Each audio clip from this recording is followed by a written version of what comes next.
नमस्कार दोस्तों, हर्षित द्विवेदी एजुकेशन में आपका स्वागत है। मेरा नाम है विनीत सागर। देखिए, regionally United States of America और जर्मनी की तरफ से एक अनाउंसमेंट आया है कि दुनिया का जो डेडलीस्ट टैंक्स है ना, वो यूक्रेन को सप्लाई करने वाला है। ठीक है, तो इस वीडियो में हम डिस्कस करेंगे इससे रशिया यूक्रेन वार के ऊपर क्या इंपैक्ट हो सकता है, किस तरह ये टैंक्स यूक्रेन को मदद कर सकते हैं। साथ साथ में रशिया यूक्रेन वार का प्रेजेंट स्टेटस क्या है वो भी चेक करेंगे। तो शुरुआत करते हैं। फरवरी 24, 2022 को रशिया यूक्रेन के ऊपर इन्वेड किया था। एक साल होने को है, अभी भी Russia Ukraine war is continuing.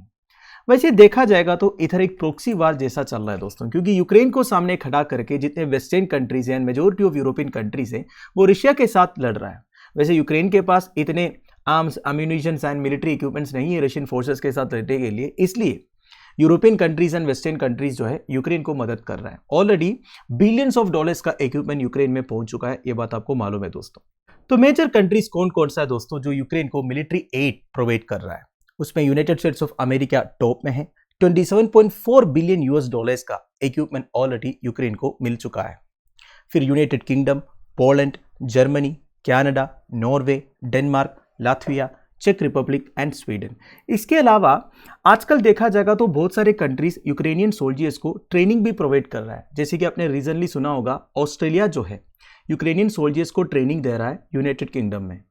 इसके अलावा रीजनली नेदरलैंड्स का प्राइम मिनिस्टर ये अनाउंस किया था कि वो पैट्रियट मिसाइल सिस्टम प्रोवाइड करेंगे यूक्रेन को। फिर स्पेन से भी इसी तरह का एक अनाउंसमेंट आया था।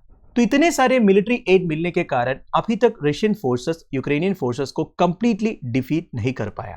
वैसे आपको पता ही होगा दोस्तों, रशिया का पूरा यूक्रेन को कैप्चर करने का कोई इंटरेस्ट नहीं है। वो कॉन्सेंट्रेटेड है बेसिकली डोनबास रीजन में। डोनबास रीजन में दो पार्ट्स है, वन इज डोनेट्स्क, दूसरा लुहांस्क।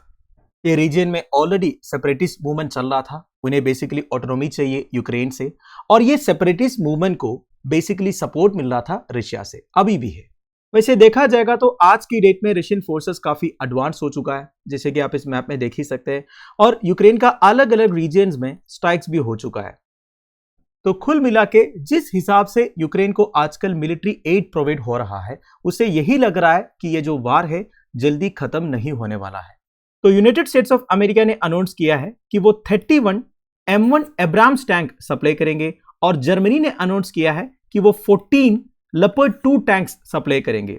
ये दोनों जो बैटल टैंक्स है, state of the art battle tanks है दोस्तों। स्टेट ऑफ द आर्ट मतलब जो लेटेस्ट टेक्नोलॉजी वाला, और सोवियत एरा टैंक से काफी पावरफुल भी है। ऐसे टैंक्स रशिया या यूक्रेन के पास अभी के हिसाब से नहीं है। तो M1 एब्राम्स टैंक के बारे में कुछ basic details. Abrams is the main battle tank of the US and was first delivered to its forces in 1980. तो बेसिकली यूएस फोर्सेस का मेन बैटल टैंक है Abrams। यूएस फोर्सेस को ये पहली बार डिलीवर हुआ था 1980 में। टोटल वेट है 67 टन्स, और ये 4 पर्सनल को अकोमोडेट कर सकता है, इंक्लूडिंग द ड्राइवर। ये टैंक की स्पेशलिटी ये है दोस्तों, इसमें सोफिस्टिकेटेड कंपोजिट आर्मर है जो डायरेक्ट फायर से इसे बचाएंगे, और मैक्सिमम स्पीड है 67.5 किलोमीटर पर आवर, और रेंज है 1005 किलोमीटर। देखिए दोस्तों, 1000 किलोमीटर से ज्यादा इस टैंक का रेंज है। और कौन कौन से आर्मामेंट है इस टैंक में? M256 120 mm smooth bore cannon, 12.7 mm machine gun, 7.62 mm M240 machine gun. और ये टैंक का जो इंजन है ये पावरफुल जेट इंजन है। कोई भी टेरेन में इसे यूज किया जा सकता है, मतलब हेवी स्नो में, हेवी मड में, कोई फर्क नहीं। पर देखिए, इस टैंक का ऑपरेटिंग कॉस्ट बहुत ज्यादा है। जैसे कि हम गाड़ी का माइलेज बोलते हैं ना, वैसे इस टैंक का फ्यूल कंजप्शन है 4.7 लीटर्स पर किलोमीटर। मतलब 1 किलोमीटर चलने के लिए 4.7 लीटर्स ऑफ फ्यूल की जरूरत है। और अगर ये टैंक में कुछ खराबी आ गया तो रिपेयर करना भी इतना आसान नहीं है। और एक बात यह है दोस्तों, इस टैंक को ऑपरेट करने के लिए एक्सटेंसिव ट्रेनिंग की भी जरूरत, but comparatively German Leopard 2 tanks जो है they are easier to operate and maintain, और इसके लिए ज्यादा ट्रेनिंग पीरियड की भी जरूरत नहीं है। और लेपर्ड 2 टैंक में diesel powered MTU MB873 engine है, और वेट है 55 टन्स।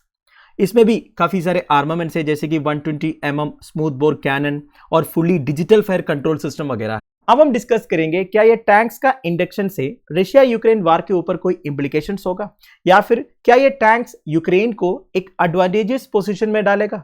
एक्सपर्ट्स का कहना यह है दोस्तों, they might not have any immediate impact on the war, कोई इमीडिएट इम्पैक्ट नहीं होने वाला है। एक तो बात यह है दोस्तों, ये जो यूएस का अब्राम टैंक है उसे ऑपरेशनल होने में महीनों लग सकता है। एक तो मैंने आपको पहले ही बोला था एक्सटेंसिव ट्रेनिंग की जरूरत है कि नहीं, और ये यूक्रेन के पास आते आते बेसिकली फुल्ली ऑपरेशनल होके आते आते टाइम लग सकता है। पर देखिए जर्मनी का जो लेपर्ड 2 टैंक है वो तो जल्दी आ जाएंगे, पर उससे भी ज्यादा फर्क नहीं पड़ने वाला है, क्योंकि देखिए दोस्तों अभी के हिसाब से यूक्रेनियन फोर्सेस डिफेंसिव पोजीशन में है। अगर ऑफेंसिव पोजीशन में आना है तो यूक्रेनियन फोर्सेस को चाहिए सम मोबिलिटी विथ हेवी गन्स, तो बेसिकली आगे बढ़ना होगा। देखिए मिलिट्री ग्रेड लैंड रोवर्स होने से या फिर आर्मर्ड पेट्रोल्ड व्हीकल्स होने से या फिर इस तरह के एडवांस्ड टैंक्स होने से कोई फर्क नहीं पड़ने वाला है। यूक्रेनियन फोर्सेस को आगे बढ़ना होगा और एक्चुअली रशियन टैंक्स को डिस्ट्रॉय करना होगा, तब जाके कुछ चेंज हो सकता है। अब क्या हो रहा है, यूक्रेन डिफेंसिव पोजीशन में है, वो केवल डिफेंड कर रहा है, उन्हें ऑफेंसिव बनना पड़ेगा, आगे जाके रशियन टैंक्स को डिस्ट्रॉय करना होगा, वो भी डिस्टेंस से। पर मिलिट्री एनालिस्ट का कहना यह भी है दोस्तों, ये जो टैंक्स है ये सबसे ज्यादा इफेक्टिव हो सकता है सथेन यूक्रेन में, जहां पे लैंड जो है फ्लैट है, बाकी पार्ट्स में थोड़ा सा टेरेन एरिया है दोस्तों। सथेन यूक्रेन फ्लैट एरिया है और सथेन यूक्रेन में रशियन फोर्सेस काफी सारे ट्रेंचेस, फोर्टिफाइड बंकर्स वगैरह बना रखा है, तो ये टैंक्स को यूज करके यूक्रेनियन फोर्सेस जो है ये सारे ट्रेंचेस को, फोर्टिफाइड बंकर्स को डिस्ट्रॉय कर सकता है। इससे यूक्रेन को एक एडवांटेज मिल सकता है। वैसे यूक्रेन 300 मोर टैंक्स के लिए रिक्वेस्ट किया है, पर अभी के हिसाब से जो कमिटमेंट है वो केवल 100 टैंक्स का है। तो यूक्रेन यही उम्मीद कर रहा है दोस्तों, ये जो जर्मन लेपर्ड 2 टैंक है उसे काम चलाएंगे, उसे ऑफेंसिव बनने की कोशिश करेंगे जब तक अब्राम्स आएंगे। तो रशिया ने रिस्पॉन्ड भी किया है दोस्तों। रशिया का कहना यह है ये जो टैंक्स है केवल एक्सपेंसिव है, इसे कुछ काम नहीं होने वाला है, रशियन फोर्सेस जो है इन टैंक्स को भी इजीली डिस्ट्रॉय करेंगे। पर देखिए दोस्तों, देखा जाएगा तो आजकल यूएस की तरफ से काफी मदद मिल रहा है यूक्रेन को। यूएस जैसा एक सुपर पावर से जब यूक्रेन को मदद मिलेंगे ये कोई छोटी बात नहीं है। अब्राम टैंक्स के सप्लाई के बारे में पहले यूएस प्रेसिडेंट जो बाइडेन ने बोला था कि टाइम लगेगा, मतलब 2-3 महीने के बाद यूक्रेन को ये टैंक्स मिलेंगे, इस तरह यूएस की तरफ से स्टेटमेंट आया था। पर अभी जो है दोस्तों ये टैंक्स का सप्लाई शुरू होने वाला है, और जैसे मैंने आपको पहले बोला और भी कई सारे कंट्रीज आजकल सामने आ रहा है यूक्रेन को हेल्प करने के लिए, यूक्रेनियन सोल्जर्स को ट्रेनिंग प्रोवाइड करने के लिए। तो कुल मिला के दोस्तों ये जो वार है इतनी जल्दी खत्म नहीं होने वाला है, ये चलते रहेंगे। तो हम यही उम्मीद रखेंगे जिस तरह ये एस्केलेशन हो रहा है, जिस तरह आजकल बहुत सारे कंट्रीज सामने आ रहा है यूक्रेन को मिलिट्री एड प्रोवाइड करने के लिए, ये रशिया को प्रोवोक ना कर दे न्यूक्लियर वेपन यूज करने के लिए, क्योंकि रशिया का कोई भरोसा नहीं है आज के हिसाब से। अगर गलती से भी न्यूक्लियर वेपन का यूसेज होगा then it will be the complete end. तो आई होप आपको वीडियो इंफॉर्मेटिव लगा होगा। Thank you for watching, bye bye, have a nice day.